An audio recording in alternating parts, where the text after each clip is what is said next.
ನಮಸ್ತೆ ನನ್ನ ಪ್ರೀತಿಯ ಸ್ನೇಹಿತರೆ, ವಿಶಾಲು ರೆಸಿಪಿಗೆ ಸ್ವಾಗತ. ನಾನು ಇವತ್ತು ಗೌರಿ ಗಣೇಶ ಹಬ್ಬಕ್ಕಾಗಿ ಮಾಡುವಂತಹ ಪುಂಡಿ ಪಲ್ಯವನ್ನು ಮಾಡ್ತಾ ಇದ್ದೀನಿ. ಇದು ಗೌರಿ ಗಣೇಶ ಹಬ್ಬದಲ್ಲಿ ವಿಶೇಷವಾಗಿ ಮಾಡ್ತೀವಿ. ಅದರಲ್ಲೂ ಗೌರಿ ಕುಂದ್ರಿಸಿದಾಗ ಈ ಥರ ಸೊಪ್ಪನ್ನು ನಾವು ಮಾಡ್ತೀವಿ ಪಲ್ಯನ. ಬನ್ನಿ ಯಾವ ಥರ ಮಾಡೋದು, ಯಾವ್ಯಾವ ಸೊಪ್ಪನ್ನು ತೊಗೊಂಡಿದ್ದೀನಿ ಅಂತ ನೋಡೋಣ.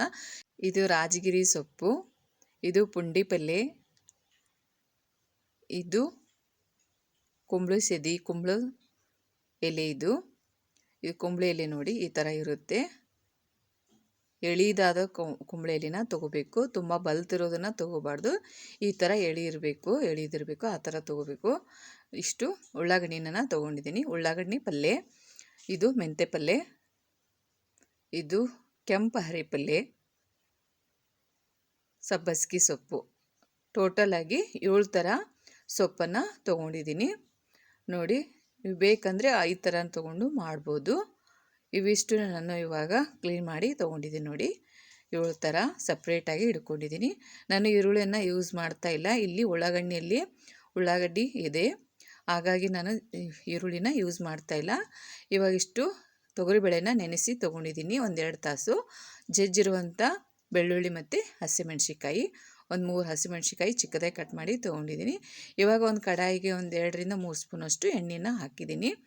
ಇವಾಗ ಜಜ್ಜಿರುವಂಥ ಬೆಳ್ಳುಳ್ಳಿ ಮತ್ತು ಹಸಿಮೆಣ್ಸಿಕಾಯಿನ ಹಾಕ್ತಾಯಿದ್ದೀನಿ. ಹಾಕಿ ಇವಾಗ ವಾಶ್ ಮಾಡ್ಕೊಂಡಿರುವಂಥ ತೊಗರಿಬೇಳೆನ ಹಾಕ್ತಾಯಿದ್ದೀನಿ. 1-2 ತಾಸು ನೆನೆಸಿ ವಾಶ್ ಮಾಡಿರುವಂಥ ತೊಗರಿಬೇಳೆನ ಹಾಕ್ತಾಯಿದ್ದೀನಿ. ಇವಾಗ ಚೆನ್ನಾಗಿ ಇದನ್ನು ಮಿಕ್ಸ್ ಮಾಡ್ಕೊತಾಯಿದ್ದೀನಿ.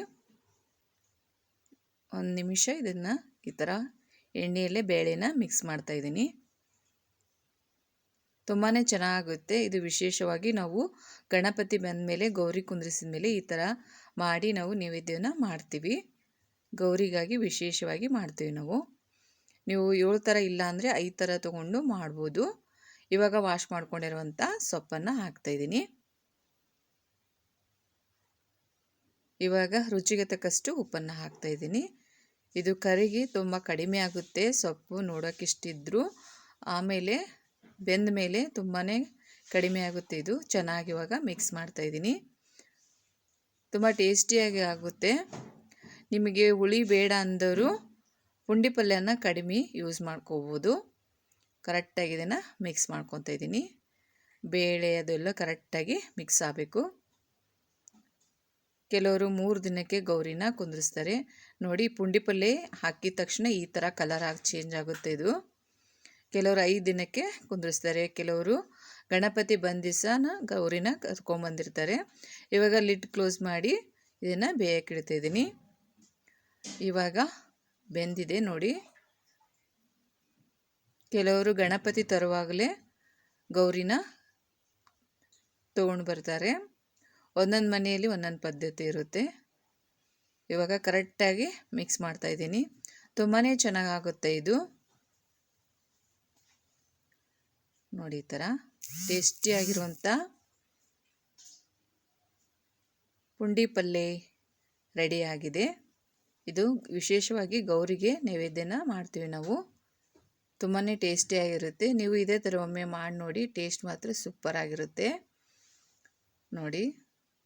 ತುಂಬಾ ಚೆನ್ನಾಗುತ್ತೆ ಬಿಸಿ ಬಿಸಿ ರೊಟ್ಟಿ ಜೊತೆ. ನೈವೇದ್ಯಕ್ಕೆ ಅಂತಲ್ಲ, ನೀವು ತಿನ್ನಬೇಕು ಅನಿಸಿದರೆ ಮಾಡ್ಕೋಬೋದು. ಈ ಥರ ಮಾಡ್ಕೊಳ್ಳಿ, ತುಂಬಾ ಚೆನ್ನಾಗುತ್ತೆ. ಕರೆಕ್ಟಾಗಿ ಇದನ್ನು ಮಿಕ್ಸ್ ಮಾಡ್ಕೊಂಡು ತೊಗೊಂಡಿದ್ದೀನಿ ನೋಡಿ. ಇವಾಗ ಸರ್ವ್ ಮಾಡ್ತಾಯಿದ್ದೀನಿ. ಬಿಸಿ ಬಿಸಿ ರೊಟ್ಟಿ ಚಪಾತಿ ಜೋಡಿ ತಿನ್ಬೋದು. ಇದೇ ಮೊದಲ ಸಲ ನಮ್ಮ ಚಾನಲ ನೋಡ್ತಾ ಇದ್ದರೆ ನಮ್ಮ ಚಾನಲ ಸಬ್ಸ್ಕ್ರೈಬ್ ಮಾಡಿ, ಶೇರ್ ಮಾಡಿ. ಮತ್ತೆ ಭೇಟಿಯಾಗೋಣ ಮುಂದಿನ ರೆಸಿಪಿ ಒಂದಿಗೆ. Thank you for watching.